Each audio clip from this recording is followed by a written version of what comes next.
My husband threw my suitcase into the street. Not onto the porch. Not by the front door. Into the street, my clothes spilling out across the asphalt like they were never meant to be kept. My blue cardigan caught on the curb. A pair of shoes I'd had since 2009 landed sole up in the gutter. And Gerald, the man I had cooked for, prayed for, and quietly rearranged my entire life for over 24 years, stood on the front steps of the house on Delwood Drive and said 4 words without blinking. "This is not yours." Behind him, his mother Lorraine stood in the doorway in her house robe, arms crossed, chin lifted, wearing the expression of a woman who had just won something she'd been planning to win for a very long time. Mrs. Patterson from across the street had stopped pulling weeds. The Hendersons' teenage son had his phone out. I don't know if he was filming. A mockingbird somewhere in the oak tree above the mailbox kept going, indifferent to all of it. And I smiled. Not a polite smile. Not the kind women learn to put on when they don't know what else to do. Something quieter. Something that came from a place so far down inside me that even I was a little surprised by it. I wish I could tell you I planned that smile. That I had rehearsed this moment. That I knew exactly what I was doing. The truth is more complicated. Standing there on the sidewalk in Charlotte, North Carolina, on a Wednesday morning in October, watching my cardigan bleed blue dye into the rainwater in the gutter, I felt something I hadn't felt in years. Relief. A few hours earlier, I had been sitting at the kitchen table with my coffee going cold beside me, reading a letter from a law firm I didn't recognize. The letterhead said Whitmore and Associates. The letter said I had 30 days to vacate the property voluntarily. It used words like amicable resolution and mutual best interest. Gerald had slid it across the table without looking at me. His mother had been standing at the stove, not cooking anything, just standing there. I read it twice, folded it in half, and thought about a phone call I had made 6 months ago, one I had never told Gerald about. That was the moment I understood that this wasn't an ending. It was the first morning of something I had been waiting 24 years to begin. I met Gerald Hutchins in the fall of 1998 at a parent-teacher conference. He wasn't there for a child of his own. He was there for his nephew. His sister had asked him to go in her place because she was working a double shift at Mercy General. He sat in the small plastic chair across from my desk with his hands folded and listened to everything I said about his nephew's reading level with the kind of attention most parents never gave me. When I finished, he asked 2 good questions. Then he asked if I'd like to have dinner sometime. I said yes before I'd finished the thought. We married in June of 2000. Small ceremony. Backyard of his aunt's house in Concord.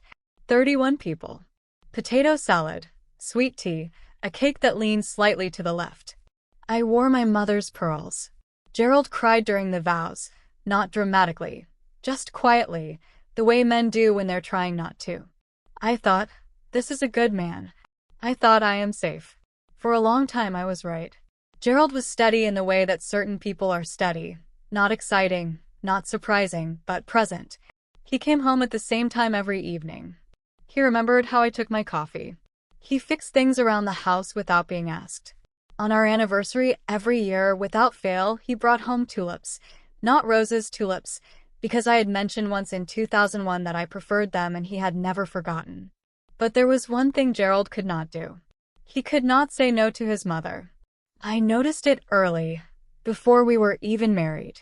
Lorraine would call during dinner, and he would excuse himself and walk to the other room and come back 20 minutes later slightly diminished, like something had been quietly taken from him. I didn't think much of it then. A man who loves his mother, I told myself. That's not a flaw. I was a teacher for 26 years. I know better than most people how long it takes to understand what you're actually looking at. There's a small thing I never told anyone. On our kitchen counter, just to the left of the sink, I kept my wedding ring on a little ceramic dish while I cooked. Every woman I know does something like this. You don't want to scratch it, don't want it catching on the edge of a pot. I always meant to put it back on right after. But somewhere over the years, the time between taking it off and putting it back on grew longer. An hour. Then an evening. Then sometimes I'd wake up the next morning and realize it was still sitting on that dish. I told myself it was habit. Standing on that sidewalk on Delwood Drive, watching Gerald's face while he waited for me to fall apart, I thought about that ring. About how long I had been taking it off without putting it back on. About all the small, quiet ways a person can begin to leave a place long before they ever walk out the door. Gerald had wanted me gone for months. The trouble was, I had already been going. Lorraine Hutchins moved in on a Sunday in March of 2019. Gerald called it temporary. He used that word 3 times in the same conversation. Temporary, just temporary, it's only temporary. The way people repeat a word when they're trying to convince themselves more than you. His mother had fallen on the stairs of her townhouse in Gastonia. A hairline fracture in her left wrist. The doctor said 6 weeks of recovery, maybe 8. That was 5 years ago. I want to be fair about Lorraine. She is not a stupid woman. She is not even, in the conventional sense, a cruel one. She is something more precise than that. She is a woman who decided very early in life that love is a finite resource, and that any amount given to someone else is amount taken from her. She had loved Gerald's father that way. Completely, consumingly, with no remainder left for anyone else. When Harold died of a stroke in 2018, she didn't just lose a husband. She lost the entire architecture of her daily life. And she looked at her son, her only son, and decided, quietly and without announcement, that she would simply move into his instead. The first month, she cooked dinner every Tuesday. I appreciated it. The second month, she rearranged the living room furniture while Gerald and I were at church. When I came home and asked why, she said the old arrangement made the room feel closed in. She said it pleasantly, as if she were doing me a favor. By the 4th month, she had replaced the curtains in the front room. Blue toile. I had chosen those curtains in 2003. I had driven 40 minutes to a fabric store in Mooresville to find exactly that shade of cream. I came home one afternoon to find them folded neatly on the porch in a paper bag with a note that said thought these might look nice in a guest room somewhere.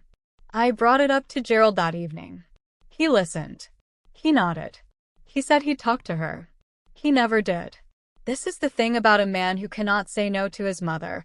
It is not that he doesn't see what's happening. Gerald saw it. I know he did because sometimes I would catch him watching with a look on his face that was 1 part guilt and 2 parts exhaustion. He saw it. He simply had no language for stopping it.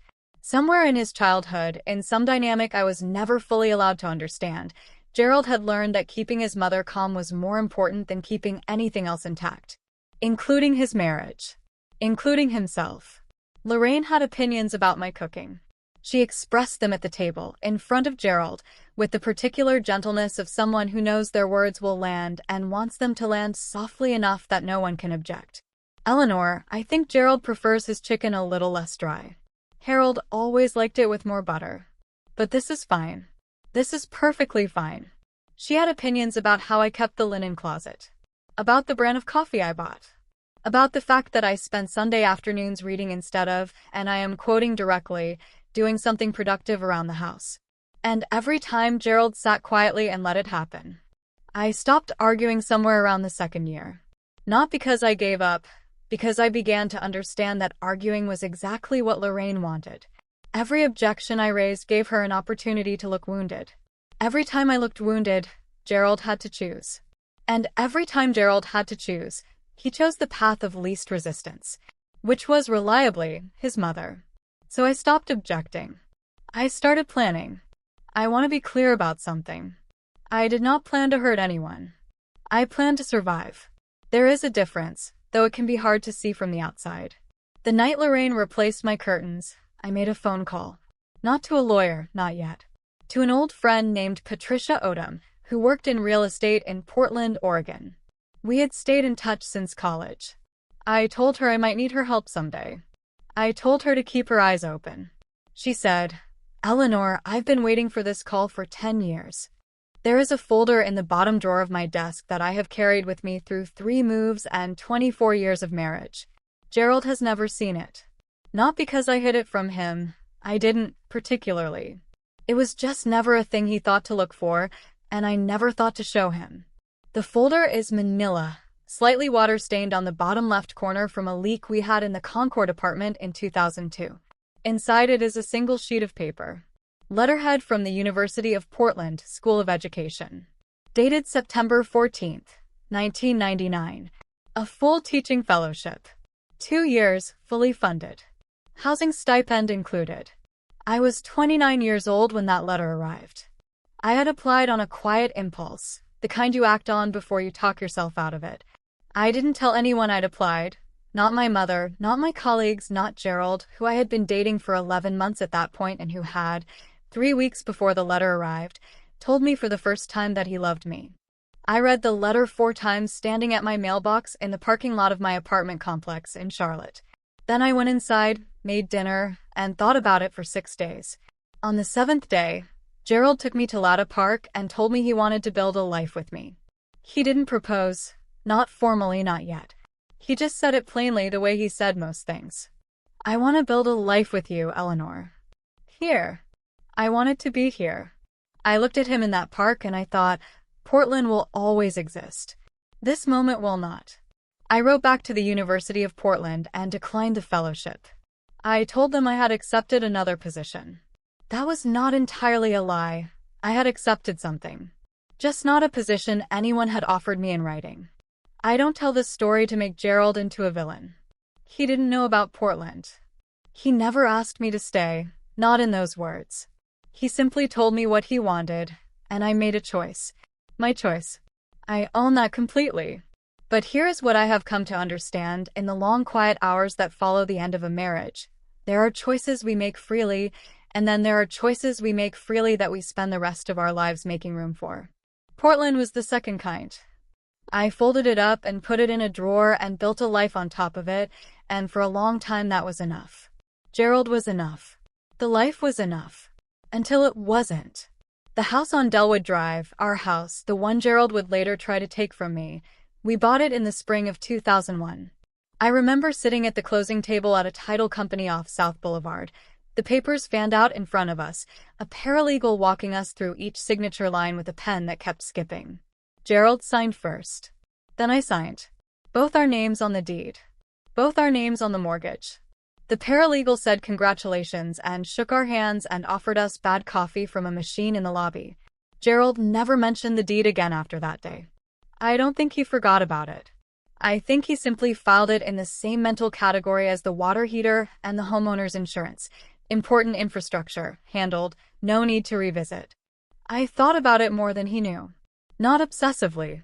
Not with any particular plan at first. But when Lorraine moved in and the curtains came down and the Tuesday dinners became Tuesday corrections and Gerald's silences grew longer and heavier and more expensive, I began to think about that closing table very clearly. About the pen that kept skipping. About both our names. About what the word owner actually means under North Carolina property law. 6 months before Gerald slid that letter from Whitmore and Associates across the breakfast table, I drove to the Mecklenburg County Register of Deeds on a Thursday afternoon and asked for a copy of our property record. The woman behind the counter printed it out in 40 seconds. I stood at the counter and read it. Both names. Exactly as I remembered. I folded it and put it in my purse next to my phone and drove home and made dinner. Gerald asked how my day was. Fine, I said. Quiet day. That was the last lie I told him. After that, I simply stopped volunteering information. There is a difference between lying and not speaking. I had learned that distinction from watching Lorraine operate for 5 years. I just chose to use it differently. Patricia Odom, my friend in Portland, had already sent me 3 listings by then. I had already chosen one. Lorraine announced the dinner party on a Wednesday morning. She didn't ask. She announced, the way she announced most things, as a statement of fact that had already been decided in some private jurisdiction where no one else had voting rights. She was standing at the kitchen counter with Gerald's phone in her hand, scrolling through his contacts, when I came downstairs. She looked up and said, "I'm having the family over Saturday. Gerald's sister, the cousins from Kannapolis, Pastor Whitfield and his wife. I'll need the dining room." I stood at the bottom of the stairs in my robe and said, "That's fine, Lorraine. I'll make sure the table is set." She looked at me for a moment with an expression I had seen before, the slight narrowing, the almost imperceptible pause, and said, "That won't be necessary. I've already asked Gerald's sister to bring her deviled eggs. I have it handled." I poured my coffee and went back upstairs. I want to tell you I was above it by then. That I had achieved some elevation of spirit that made Lorraine's small exclusions roll off me like water. But I was not above it. I sat on the edge of the bed with my coffee and felt the specific exhaustion of a woman who has been erased so gradually she can no longer remember exactly when it started. It doesn't arrive all at once, that kind of erasure. It comes the way water damages a house, slowly along the baseboards, invisible until the morning you press your hand to the wall and find there's nothing solid left. Saturday came. Gerald's sister Renee arrived first, with the deviled eggs and her husband Marcus and their 2 teenage boys who immediately disappeared upstairs with their phones. The cousins from Kannapolis came next, 4 of them, loud and warm in the way that large families are warm, filling the front room with voices and the smell of cold air still on their coats. Pastor Whitfield and his wife Dorothy arrived last, Dorothy carrying a sweet potato pie she set on the counter without asking where it should go. I was in the kitchen when they all arrived. Not cooking. Lorraine had made it clear she didn't need my help, but present, moving quietly around the edges of the room in the way I had learned to move in my own house over 5 years. Renee found me by the sink and hugged me and asked how I was. I said fine, just fine. She looked at me the way women look at each other when they both know the answer is more complicated than that, but neither of them has the room to get into it right now. Dinner was served at 7. I set a place for myself at the table. This is important. I want you to understand that I set my own place. I found a chair, I got a plate, I sat down among people I had known for 2 decades. And for the first 20 minutes, everything was ordinary enough. Food passed around, conversations overlapping. Gerald at the head of the table cutting his chicken with the focused attention of a man who has decided not to look anywhere specific. Then Lorraine tapped her water glass. The table quieted. She did not stand. She never needed to stand to command a room. She simply waited until she had every eye and then she said, in the pleasant carrying voice she used for important announcements, I want to say how grateful I am to have my family around this table. Gerald has been so generous, opening his home to all of us. This house has always been a Hutchins house, and I think it always should be. The silence that followed was 3 seconds long. I counted. Renee looked at her deviled eggs. Marcus looked at Gerald. Pastor Whitfield looked at his sweet potato pie. Dorothy, God bless Dorothy, looked directly at me, and in her eyes was something that was almost an apology. Gerald said nothing. I picked up my fork. I took a bite of my food. My hand was completely steady, and I want you to know that was not bravery. That was 5 years of practice. After dinner, after the cousins had driven back to Kannapolis and Pastor Whitfield had shaken Gerald's hand at the door, after Dorothy had hugged me a half-second longer than necessary and whispered, "You call me if you need anything. You hear me." After all of that, Gerald found me in the kitchen washing the dishes Lorraine had left in the sink. He stood in the doorway for a moment. I kept washing. He said, "Mom didn't mean anything by it." I turned off the water, dried my hands on the dish towel, the yellow one with the sunflowers that I had bought at a farmer's market in Asheville in 2017. I folded it over the oven handle and turned around and looked at my husband. "Gerald," I said, "we both know that's not true." He didn't answer. He looked at the floor for a long moment and then walked back down the hall toward the living room where his mother was watching television. 4 days later, the letter from Whitmore and Associates arrived. Gerald slid it across the breakfast table without looking at me. His mother stood at the stove with her back turned, not cooking anything. The letter said 30 days. It said voluntary vacation of the premises. It said amicable resolution. I read it twice, folded it in half, set it beside my coffee cup. Then I picked up my phone and sent a text message to a number I had saved 6 months ago under the name R. Calloway, Property Law. 3 words, it's time. Call me. Raymond Calloway called me back in 11 minutes. I was still sitting at the breakfast table. Gerald had gone upstairs. Lorraine had moved from the stove to the living room, the television on low, the particular silence of a woman listening for things that aren't meant for her. I took my coffee and the folded letter and walked out to the backyard and sat in the metal chair by the rose bushes. My rose bushes, the ones I had planted the first spring we moved in, the ones that came back every year without being asked. Raymond's voice was unhurried. He had been my real estate attorney since 2001, the same closing on South Boulevard, the same skipping pen. He had handled every piece of property paperwork Gerald and I had ever signed. When I had called him 6 months ago and explained what I thought was coming, he had listened without interrupting and then said, "Eleanor, You are in a stronger position than you know. Let's make sure you understand exactly what that means. Now he said, I got your message. Have you received formal documentation? I read him the letter from Whitmore and Associates. He listened. When I finished, he was quiet for 4 seconds. Raymond's 4 seconds meant he was thinking precisely, not stalling. All right, he said. Here's what they don't seem to understand. Your name is on that deed. Has been since April 2001. North Carolina is not a state where one spouse can unilaterally compel the other to vacate a jointly owned property. What Whitmore sent you is not a legal order.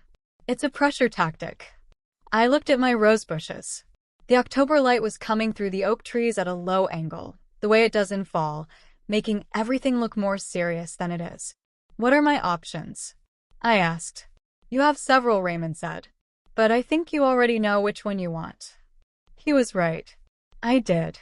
I had known for 3 months. Since the evening I had signed the purchase agreement on a 1-bedroom apartment on the 4th floor of a building on Northwest Thurman Street in Portland, Oregon. Patricia Odom had walked me through the listing on a video call while Gerald was at his Thursday evening men's group at the church. The apartment had tall windows and oak floors and a small balcony that looked out over a street lined with Japanese maples. Patricia said the neighborhood was quiet. She said the elementary school 2 blocks away was always looking for experienced teachers. I signed the agreement that same night. Wired the deposit the following morning. Gerald never knew. Lorraine never knew. I had a life waiting for me in Portland, like a letter I had written to myself 25 years ago and finally gotten around to mailing. So when Raymond and I finished talking that morning, when we had gone over every detail, every legal protection, every document that needed to be in order, I went back inside, rinsed my coffee cup, and began to wait. I didn't wait long. Gerald had clearly expected the letter to accelerate things. He had expected, I think both he and Lorraine had expected, that I would panic. That I would call someone crying. That I would show up at a friend's house with a suitcase, or sit at the kitchen table and beg, or at minimum make the process uncomfortable enough that they would feel the weight of what they were doing. Instead, I made pot roast for dinner. I set the table for 3. I asked Lorraine if she wanted sweet tea or water. I passed the bread without being asked. Gerald watched me all through dinner with the expression of a man trying to read a document in a language he doesn't quite speak. 3 days later, on a Wednesday morning in October, he carried my suitcases to the front door himself. I had heard him moving around upstairs earlier than usual. I was already dressed, sitting at the kitchen table with my coffee, when he came down the stairs with the large blue suitcase in one hand and the smaller gray one in the other. His face was set in the particular way of a man who has decided to do something he knows is wrong and has committed to finishing it anyway. Lorraine appeared at the top of the stairs in her house robe. She didn't come down. She just watched. Gerald opened the front door. He carried the suitcases to the porch. Then, and I want you to understand this was his choice, not Lorraine's instruction, not a moment of rage, but a cold and deliberate choice. He picked up the large blue suitcase and threw it down the porch steps into the street. My clothes went everywhere. The blue cardigan. The shoes from 2009. A scarf my mother had given me the Christmas before she died, tangling in the gutter. He turned to me on the sidewalk and said, "This is not yours. You need to go." Mrs. Patterson across the street had stopped pulling weeds. And I smiled. Gerald's face did something complicated when I smiled. The certainty went out of it. He had prepared for tears, for anger, for pleading. He had prepared for every version of Eleanor he had known for 24 years. He had not prepared for this. "Gerald," I said, very quietly, "you should call your attorney." I turned and began picking up my clothes from the street. I took my time. I refolded the cardigan. I retrieved my mother's scarf from the gutter and checked it for damage. It was fine. I packed everything back into the suitcase with the same care I would have taken in my own bedroom. Then I sat down on the bottom porch step and waited. Gerald's phone rang 47 minutes later. I know it was 47 minutes because I had counted. I sat on that step in the October sun, and I watched a pair of cardinals in the oak tree, and I counted the minutes the way you count things when you are very calm and have nowhere urgent to be. He went inside to take the call. I heard his voice through the screen door, low at first, then with a part one. Lorraine went to her room first. She didn't say anything. She simply turned from the doorway, her hand sliding off Gerald's arm, and walked down the hall with the careful steps of a woman who has just discovered the ground is less solid than she thought. I heard her door close. Not slam. Close, which was somehow worse. A slammed door is emotion. A closed door is retreat. Gerald and I sat at the kitchen table for the first time in what felt like years. He had made coffee. I don't know why that detail stayed with me. Gerald making coffee, filling 2 cups without asking, setting mine in front of me the way he had 10,000 times before. Cream, no sugar. He still knew. After everything, he still knew. He sat down across from me and looked at his hands for a long moment. How long have you known? He asked. About the deed. About your rights. Since the beginning, I said. I signed it too, Gerald. I was there. He nodded slowly. The way he nodded when he was absorbing something he didn't want to absorb. The attorney said we can't compel you to leave. No, I said. You can't. Another silence. Outside, Mrs. Patterson had finally gone back inside. The street was ordinary again. A car passing, someone's sprinkler running 2 houses down, the cardinals still moving in the oak tree. The world entirely indifferent to the fact that a 24-year marriage was sitting at a kitchen table trying to find its last honest words. Gerald looked up at me then, and I saw something in his face that I had not seen in a very long time. Not the Gerald who deferred, not the Gerald who went quiet, not the Gerald who stood on the porch steps and threw a suitcase into the street. The Gerald I had met at a parent-teacher conference in 1998. The one who asked 2 good questions and then asked me to dinner. He said, "Did you ever actually love me?" I had expected many questions. I had not expected that one, not because it was unfair, but because it was so exactly the right question that it caught me off guard. The most honest questions always do. I took a breath. Yes, I said. I loved you for a long time. I loved you when I turned down Portland for you, even though you never knew I did that. I loved you through the first 10 years, which were good years, Gerald. They were genuinely good. I loved you through the first 2 years of your mother being here, when I kept thinking you would find a way to make it right. I stopped. He was very still. But love, I said, is not the same as being willing to disappear. And somewhere along the way, staying with you started to require me to disappear. A little at a time. The curtains. The dinner table. The letter from a law firm I had never heard of sliding across my own breakfast table. I paused. You knew what your mother was doing, Gerald. You watched it happen. He didn't deny it. That was the thing about Gerald. At the very end, stripped of everything, he did not lie. I know, he said. It came out quietly, the way confessions do when they've been held too long. I knew. I didn't know how to stop it. I never knew how to stop her. Since I was a boy, Eleanor.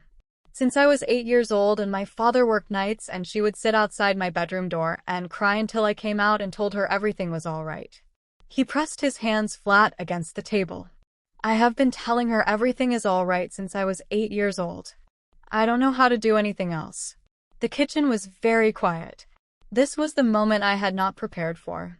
I had prepared for Gerald's anger, for his defensiveness, for the version of him that stood on the porch with cold eyes and threw luggage into the street. I had not prepared for this, for the boy behind the man, 8 years old and sitting outside a closed door in the dark, learning the wrong lessons about what love requires. I felt something move in my chest. Not romantic love, that had been gone for a while, and I had made my peace with that. Something older and less complicated. Something closer to sorrow. I know, I said. And I meant it. From down the hall, behind Lorraine's closed door, I heard a sound I had never heard in 5 years of living under the same roof as that woman. Soft. Irregular. The sound of someone crying who has spent a very long time not crying. Gerald heard it too. He looked toward the hallway and something crossed his face. The old reflex, the pull, 24 years of muscle memory, telling him to go to her. But he didn't move. He stayed at the table. She's scared, he said. Not defending her. Just stating it. She's been scared since my father died. She doesn't know how to be alone. She's never been alone in her life. I know that too, I said. That doesn't make it right. No, I said. It doesn't. We sat with that for a moment. The both of us in the kitchen that had been mine and then had been taken from me piece by piece and that I was now, freely and of my own choosing, about to leave. The coffee had gone cold. Neither of us touched it. Finally, Gerald said, "Portland. You said you turned down Portland." "A teaching fellowship," I said. "1999. I never told you." He looked at me with an expression I didn't have a name for. Something between grief and gratitude, and a kind of shame that had nowhere left to go. "I'm sorry, Eleanor," he said. "For all of it. I'm sorry." I looked at my husband, this steady, limited, genuinely well-meaning man who had loved me the best way he knew how, which had not been good enough, which was nobody's villain story and everybody's tragedy. "I know you are," I said. "I believe you." I picked up my cold coffee, drank the last of it. "I'm still leaving, Gerald." He nodded.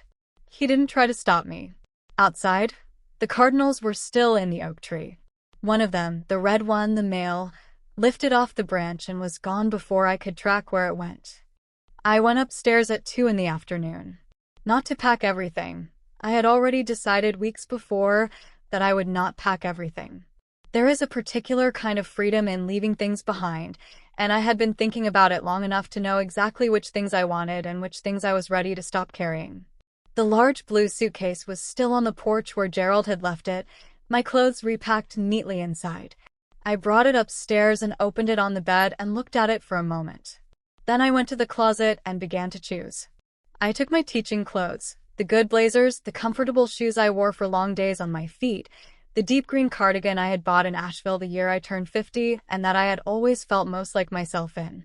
I took my books, the ones that had moved with me through every address since college, the Toni Morrison, the Marilyn Robinson, the small worn copy of Middlemarch that my mother had given me when I got my first teaching job and that had a note in her handwriting on the inside cover that said, "For Eleanor, who has always known how to see people clearly. Love, Mom." I wrapped it in a sweater and set it in the bottom of the smaller gray bag. I took my mother's pearls. I left the curtains Lorraine had put up, the blue toile ones, still hanging in the front room. I left the kitchen appliances, the good pots, the cast iron skillet I had used nearly every Sunday for 15 years. Someone would use them. That was enough. I stood in the bathroom for a moment looking at the shelf above the sink, Gerald's things on the right, mine on the left, the way they had been arranged since 2001. I took my things. I left the shelf itself looking exactly half full, which seemed honest. Then I went to the kitchen. The ceramic dish was still on the counter to the left of the sink. White, small, slightly chipped on one edge from the time Gerald dropped it washing up and we glued it back together with a dab of superglue in 2009 and laughed about it. My wedding ring sat in it the way it had sat in it 1,000 mornings, the gold band catching the afternoon light coming through the window above the sink. I stood there for a long moment.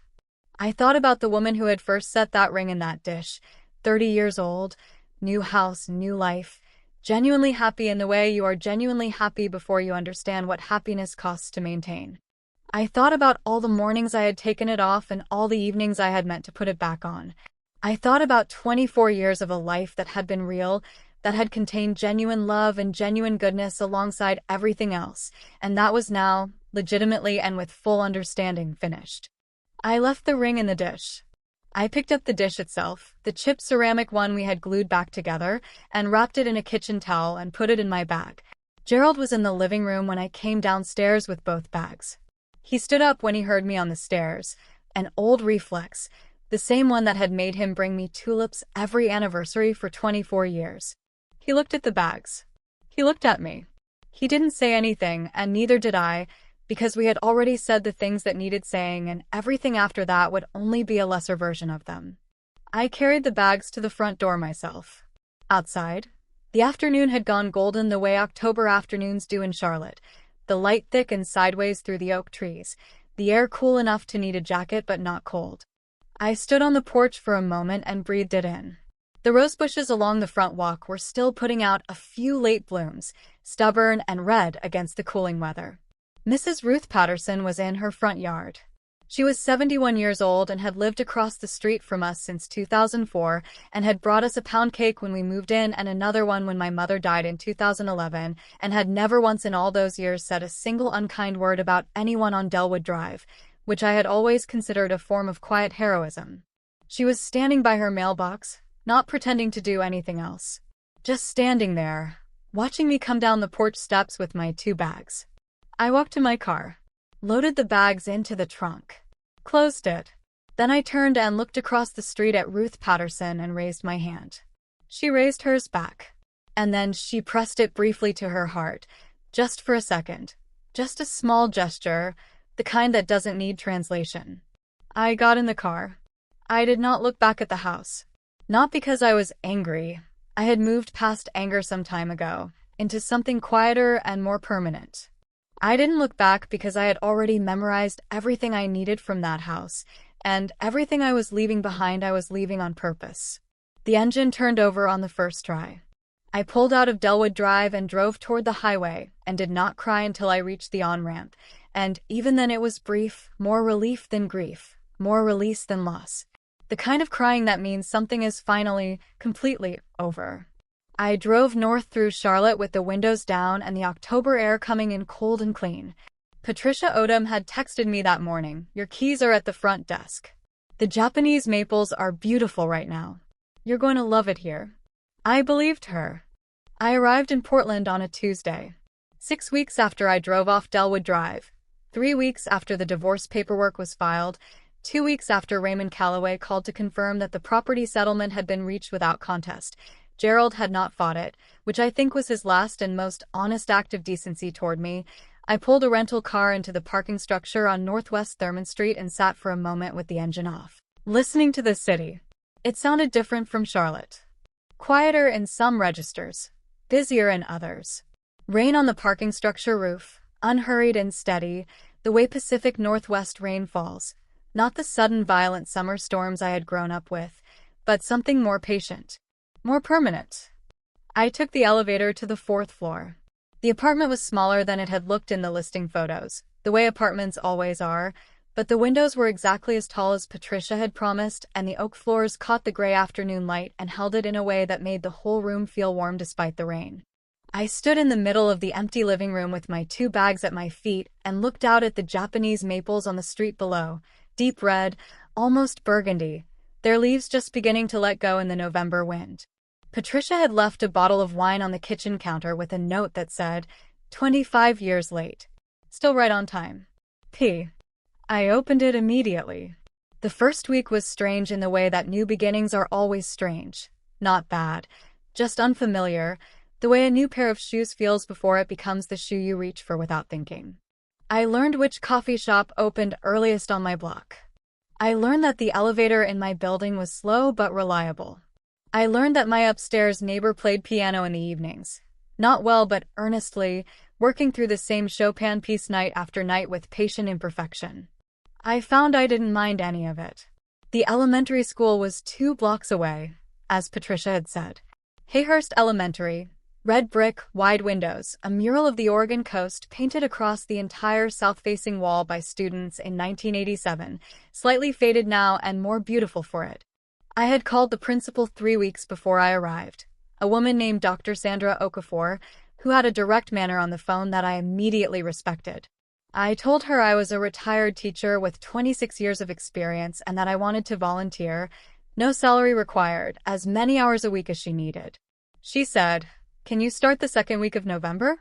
I started the 2nd week of November. The classroom I was assigned to was 2nd grade. 19 children, ages 7 and 8, at the particular stage of childhood where reading is still new enough to feel like magic and long division remains a distant, abstract threat.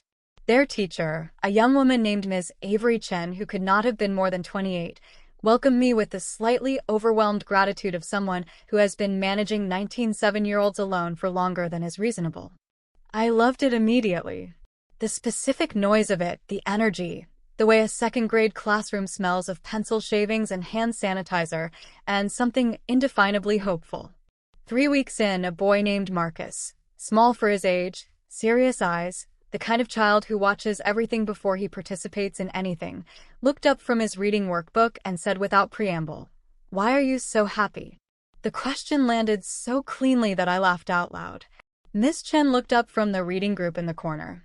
Several other children looked over. "What makes you think I'm happy?" I asked.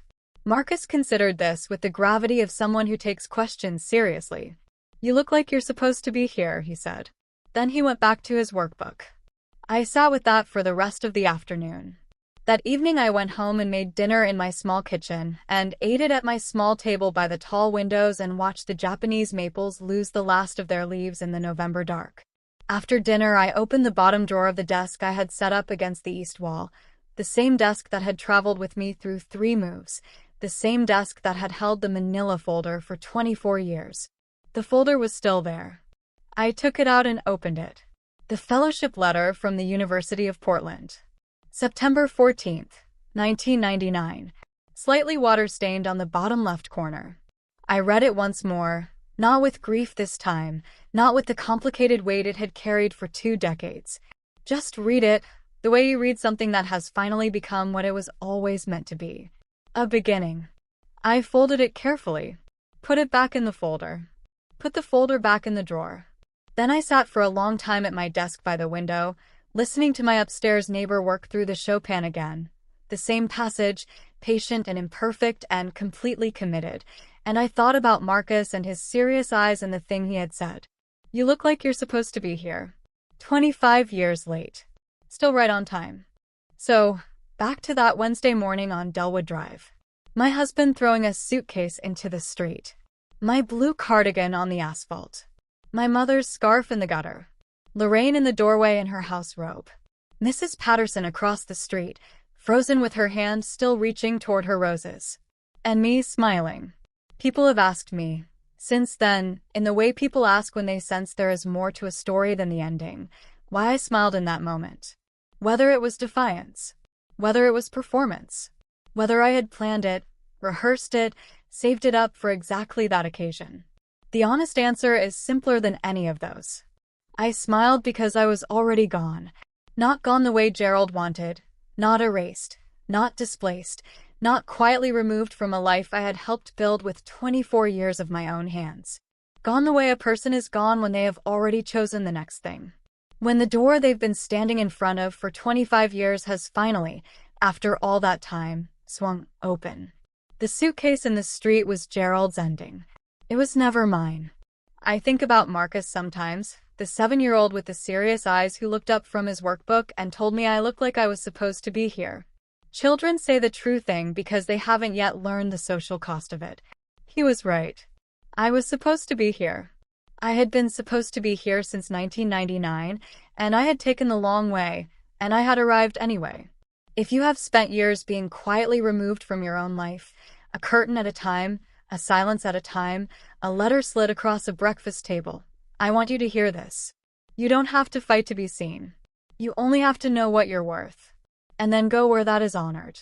Share this with someone who might need that reminder tonight.